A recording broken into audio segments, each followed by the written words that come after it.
بسم اللہ الرحمن الرحیم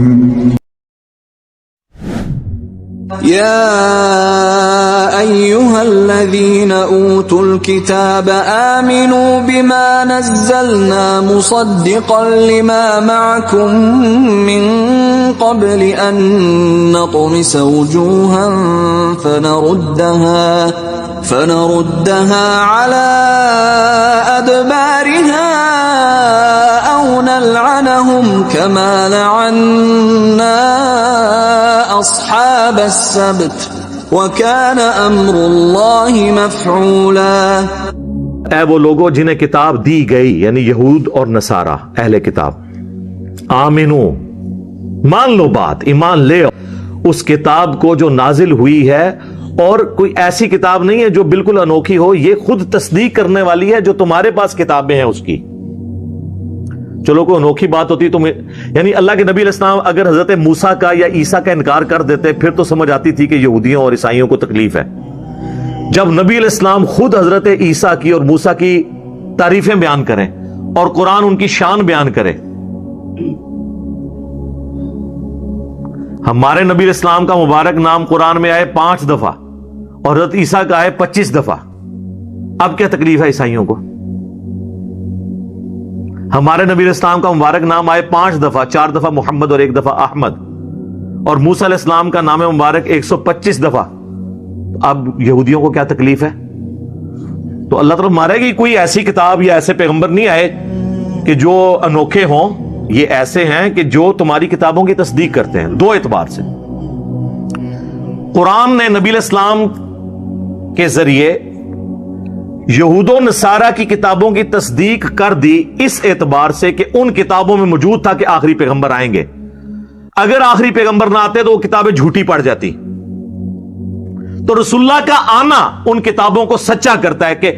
اس کتاب نے کہا تھا نا آخری نبی آئیں گے، یہ آ گئے ہیں، اس اعتبار سے تصدیق کر دی کہ وہ باتیں ان کی پیش گوئیاں پروفیسیز درست تھی۔ اور دوسرا اس اعتبار سے بھی پیش گوئی کے اعتبار سے تو یہ درست ہوئی، اور اس اعتبار سے بھی یہ تصدیق کرنے والی ہے کہ یہ قرآن کہتا ہے کہ تورات اور انجیل بھی اللہ کی کتابیں تھیں۔ یہ ان کی تصدیق کرتا ہوا بھی آیا اور ان کی پروفیسیز کو پورا کرتے ہوئے بھی آیا یہ کتاب اور نبی علیہ السلام۔ تو اللہ تعالیٰ مارا ہے کہ جو تمہارے پاس آلریڈی موجود ہے کتابیں، ان کی تصدیق کرنے والی کتاب ہے، اس سے پہلے کہ ہم تمہارے چہروں کو مسخ کر دیں اور چہروں کو ہم پیٹھ کی طرف پھیر دیں، یعنی قیامت کے دن میں کہ ایسے جس کو کہتے ہیں منکئی توڑ دیا جائے تمہارا اور چہرہ تمہارا مسخ کر دیا جائے، یا پھر تم پر لعنت کریں جس طرح کہ تمہارے بزرگوں پہ لعنت کی تھی جو اصحاب سبت تھے، ہفتے کے دن کے شکار کرنے والے۔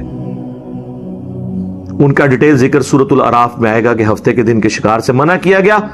ہیلا باری بہانوں سے وہ، اور اللہ نے آزمائش ایسی کی کہ وہ ساری مچھلیاں نظر بھی ہفتے والے دن آتی تھی، تو انہوں نے ایڈجسنٹ گڑھے کھود لیے سمندر کے کنارے یا اپنی اس سمندری جھیل کے کنارے، تو جب مد و جزر کی وجہ سے ہفتے والے دن پانی چڑھتا تھا تو وہ ان گڑھوں میں پھنس جاتی تھی مچھلیاں، اور جب پانی اترتا تھا تو اتوار کو بڑے آرام سے شکار کر لیتے، تو کہتے تھے ہم نے ہفتے کو تو شکار نہیں کیا، حالانکہ وہ یوں کر کے وہ ہیلا تو کر رہے ہوتے تھے۔ تو اللہ نے ان کو بندر اور خنزیر بنا دیا، وَلِعَاذُ بِاللَّهِ تعالیٰ۔ تو اللہ تعالیٰ ہمارا تم چاہتے ہو کہ اس طرح جس طرح تمہارے بزرگوں پہ لعنت ہوئی تم بھی لعنتی بن جاؤ، وہ تو لعنتی ہوئے تھے نا، لیکن تمہیں تو لعنتی نہیں بننا چاہیے اپنے بزرگوں کے پیچھے چلتے ہوئے، تمہارے اندر تو اللہ کے پیغمبر آ گئے ہیں صلی اللہ علیہ وسلم۔ سر آج بھی ہم یہی بات کرتے ہیں کہ اگر آپ کے بزرگوں کو دین کا صحیح پتہ نہیں چلا تو اب آپ کے پاس قرآن بخاری مسلم ترجمے کے ساتھ آ چکی ہے، اب آپ کیا بہانہ کریں گے؟ یہ گویا اللہ اور اس کا رسول ہی آپ کے پاس آئے ہیں۔ آج کی ڈیٹ میں اللہ رسول ایز اے پرسنالٹی تو نہیں آئیں گے آپ کے پاس، کتاب اللہ اور سنت ہے جو آپ علیہ السلام نے حجۃ الوداع کے موقع پر، غدیر خم کے موقع پر اللہ کی کتاب، اس کے نبی کی سنت اور اہل بیت، یہ آپ کے لیے چھوڑے ہیں۔ آپ ان کو چھوڑ کے تو ہر ایک کے ساتھ اٹیچ ہونے کے لیے تیار ہیں، اور اللہ کا حکم تو پورا ہو کر ہی رہتا ہے، یعنی تم جتنی مرضی سازشیں کر دو، جو اللہ نے ڈیسٹنی میں طے کر دیا ہے کہ ہم نے اس پیغمبر کو غلبہ دینا ہے صلی اللہ علیہ وآلہ وسلم، وہ تو ہو کر رہے گا۔ هو الذی ارسل رسولہ بالہدی ودین الحق لِيُظْهِرَهُ عَلَى الدِّينِ كُلِّهِ، وہی اللہ ہے جس نے نبی علیہ السلام کو الہدا یعنی ہدایت کی کتاب یا قرآن اور دین حق کے ساتھ مبعوث کیا تاکہ تمام ادیان پہ اسے غالب کر دے، خواہ مشرک اور کافر اس کا برا مان جائے۔ ان اللہ لا یغفر ان یشرک به ویغفر ما دون ذلك لمن یشاء ومن یشرک باللہ فقد افترى اثما عظیما۔ بے شک اللہ اس گناہ کو تو کبھی معاف نہیں کرے گا کہ کوئی شخص اس حال میں اللہ کے حضور قیامت کے دن پیش ہوا کہ وہ دنیا میں شرک کرتا ہوا۔ دنیا میں معاف کر دے گا اگر کسی نے معافی مان لی، یہ آخرت کی بات ہو رہی ہے۔ اس کے علاوہ جتنے بھی گناہ ہیں جس کے لیے چاہے گا معاف کر دے گا، وہ بھی اوپن لائسنس نہیں ہے، جس کے لیے چاہے گا معاف کر دے گا، لیکن امید ہے کہ وہ قابل معافی ہیں۔ لیکن شرک ایسا گناہ ہے جو اللہ بھی معاف نہیں کرے گا۔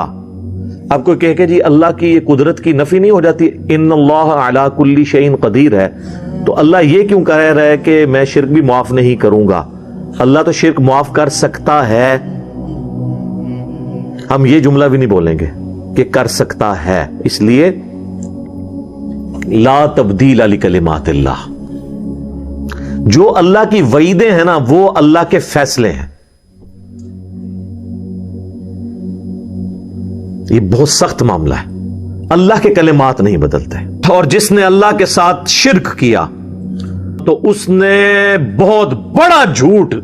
اللہ تعالیٰ کے اوپر باندھ دیا، بہت بڑا گناہ کا کام اس نے کیا جس نے شرک کیا۔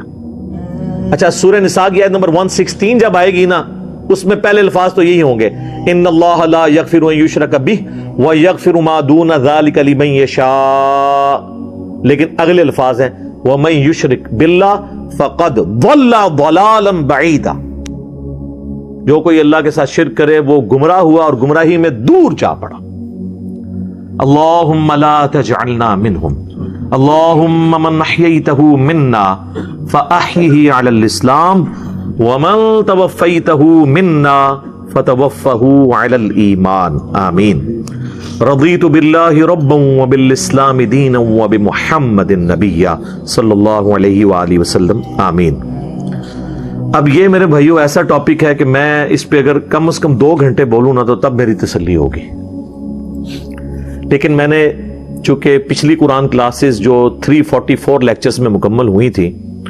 ان میں اس آیت کے اوپر آلموسٹ 1.25 گھنٹے کی ویڈیو ریکارڈ کروا دی تھی اسی آیت کے اوپر۔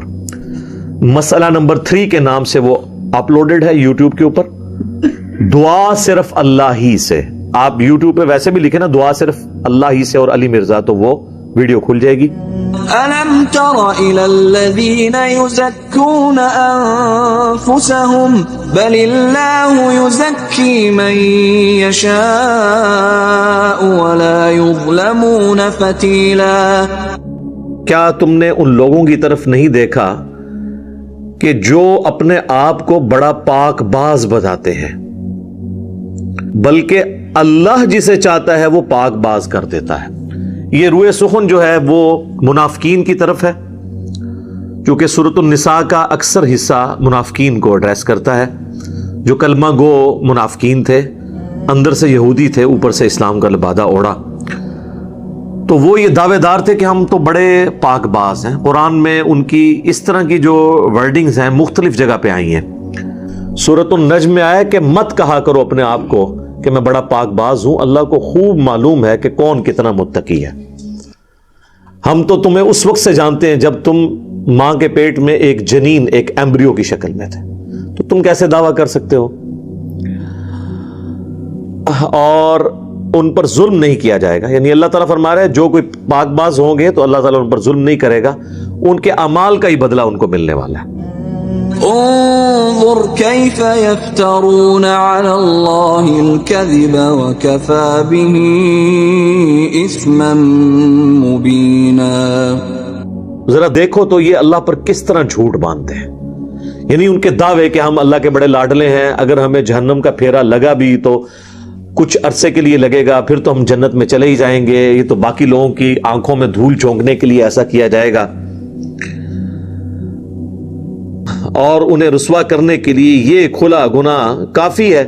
جو اللہ کے اوپر جھوٹ باندھتے ہیں. یعنی اللہ پر کیا جھوٹ باندھتے ہیں کہ ہم اللہ کے چہیتے ہیں, ہم جو بھی کریں ہم نے جنت میں جانا ہے, یعنی کہ کچھ بھی ہیں تیرے محبوب کی امت سے ہیں. تو یہ اصل میں ہمیں سنایا جا رہا ہے کہ تم سے پہلے بھی ایک لاڈلی امت جس میں ہم نے 3 کتابیں بھیجی, تورات, زبور, انجیل, ہزاروں پیغمبر بنی اسرائیل میں بھیجے, تو ان کو بھی اپنے زمانے میں جو ہے نا انہوں نے بھی ہمارے ساتھ اس طرح کا عقیدہ وابستہ کر دیا تھا. ان کو بھی اپنے معاملے میں زوم ہو گیا تھا کہ ہم اللہ کے بڑے لاڈلے ہیں. لیکن کاش اس امت نے قرآن پڑھا ہوتا تو ان کو پتا ہوتا کہ یہ اس قسم کے دعووں کا کوئی فائدہ نہیں ہونے والا جب تک کہ پیغمبروں کی پیروی اختیار نہ کی جائے.